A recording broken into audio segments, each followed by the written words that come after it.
Chapter 5. What Shall I Do?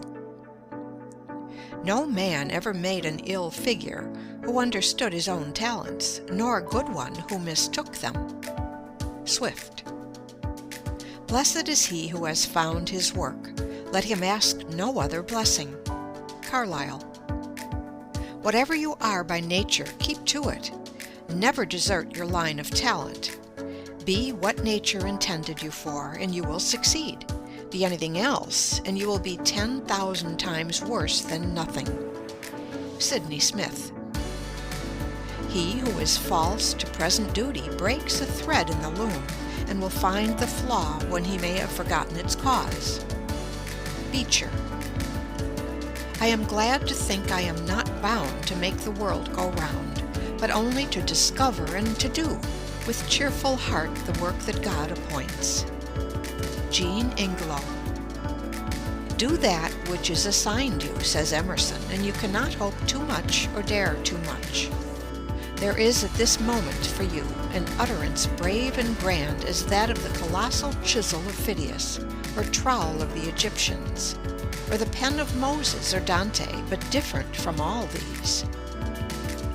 I felt that I was in the world to do something, and thought I must, said Whittier, thus giving the secret of his great power. It is the man who must enter law, literature, medicine, the ministry, or any other of the overstocked professions, who will succeed. His certain call, that is, his love for it, and his fidelity to it, are the imperious factors of his career. If a man enters a profession simply because his grandfather made a great name in it, or his mother wants him to, with no love or adaptability for it, it were far better for him to be a day laborer. In the humbler work, his intelligence may make him a leader. In the other career, he might do as much harm as a boulder rolled from its place upon a railroad track, a menace to the next express. Lowell said, "It is the vain endeavor to make ourselves what we are not that has strewn history with so many broken purposes and lives left in the rough." The age has no aversion to preaching as such, said Phillips Brooks. It may not listen to your preaching. But though it may not listen to your preaching, it will wear your boots, or buy your flour, or see stars through your telescope. It has a use for every person, and it is his business to find out what that use is. The following advertisement appeared several times in a paper without bringing a letter. Wanted. Situation by a practical printer, who is competent to take charge of any department in a printing and publishing house. Would accept a professorship in any of the academies. Has no objection to teach ornamental painting and penmanship, geometry, trigonometry, and many other sciences. Has had some experience as a lay preacher. Would have no objection to form a small class of young ladies and gentlemen to instruct them in the higher branches. To a dentist or chiropodist he would be invaluable, or he would cheerfully accept a position as bass or tenor singer in a choir. At length there appeared this addition to the notice. P.S. Will accept an offer to saw and split wood at less than the usual rates. This secured a situation at once, and the advertisement was seen no more. Don't wait for a higher position or a larger salary. Enlarge the position you already occupy. Put originality of method into it. Fill it as it never was filled before. Be more prompt, more energetic, more thorough, more polite than your predecessor or fellow workman. Study your business, devise new modes of operation, be able to give your employer points. The art lies not in giving satisfaction merely, not in simply filling your place, but in doing better than was expected, in surprising your employer, and the reward will be a better place and a larger salary. He that hath a trade, says Franklin, hath an estate, and he that hath a calling hath a place of profit and honor. A plowman on his legs is higher than a gentleman on his knees. Follow your bent.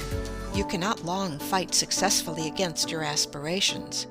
Parents, friends, or misfortune may stifle and suppress the longings of the heart by compelling you to perform unwelcome tasks. But like a volcano, the inner fire will burst the crusts which confine it and pour forth its pent-up genius and eloquence in song, in art, or in some favorite industry.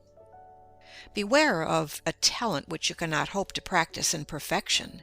Nature hates all botched and half-finished work, and will pronounce her curse upon it. Your talent is your call. Your legitimate destiny speaks in your character. If you have found your place, your occupation has the consent of every faculty of your being. If possible, choose that occupation which focuses the largest amount of your experience and tastes. You will then not only have a congenial vocation, but will utilize largely your skill and business knowledge, which is your true capital. There is no doubt that every person has a special adaptation for his own peculiar part in life. A very few, the geniuses we call them, have this marked in an unusual degree and very early in life. A man's business does more to make him than anything else. It hardens his muscles, strengthens his body, quickens his blood, sharpens his mind, corrects his judgment, wakes up his inventive genius, puts his wits to work, starts him on the race of life, arouses his ambition, makes him feel that he is a man and must fill a man's shoes, do a man's work, bear a man's part in life, and show himself a man in that part. No man feels himself a man who is not doing a man's business. A man without employment is not a man. He does not prove by his works that he is a man. 150 pounds of bone and muscle do not make a man. A good cranium full of brains is not a man. The bone and muscle and brain must know how to do a man's work, think a man's thoughts, mark out a man's path, and bear a man's weight of character and duty before they constitute a man. Whatever you do in life, be greater than your calling. Most people look upon an occupation or calling as a mere expedient for earning a living. What a mean, narrow view to take of what was intended for the great school of life, the great man developer, the character builder, that which should broaden, deepen, heighten, and round out into symmetry, harmony, and beauty, all the God-given faculties within us. How we shrink from the task and evade the lessons which were intended for the unfolding of life's great possibilities into usefulness and power, as the sun unfolds into beauty and fragrance the petals of the flower. Girls, you cheapen yourselves by lack of purpose in life, says Rena L. Miner. You show commendable zeal in pursuing your studies. Your alertness in comprehending and ability in surmounting difficult problems have become proverbial. 9 times out of 10 you outrank your brothers thus far, but when the end is attained, the goal reached, whether it be the graduating certificate from a graded school or a college diploma, for 9 out of every 10 it might as well be added thereto, dead to further activity, or sleeping until marriage shall resurrect her. Crocheting, placking, dressing, visiting, music, and flirtations make up the sum total for the expense and labor expended for your existence.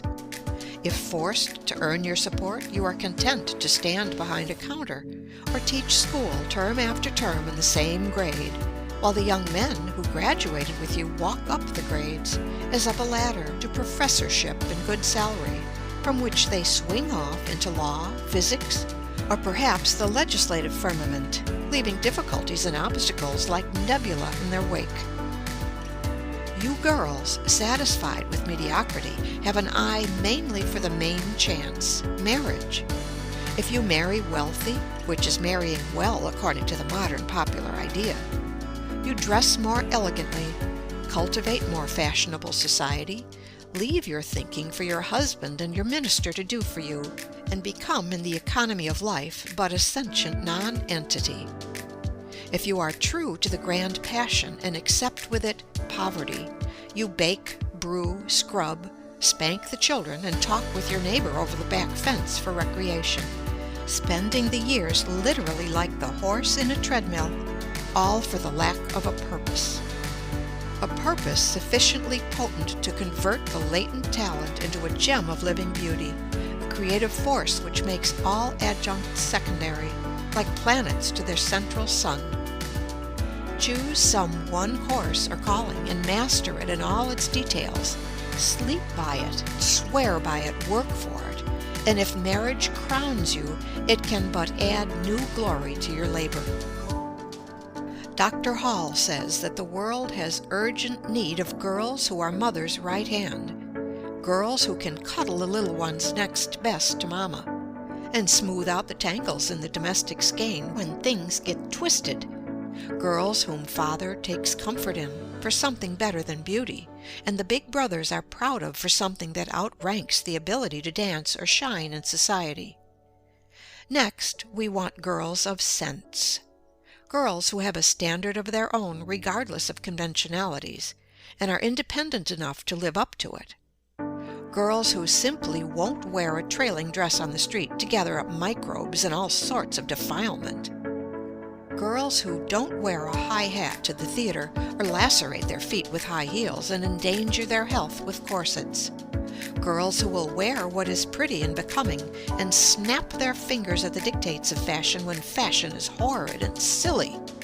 And we want good girls, girls who are sweet, right straight out from the heart to the lips, innocent and pure and simple girls, with less knowledge of sin and duplicity and evil doing at 20 than the pert little schoolgirl of 10 has all too often.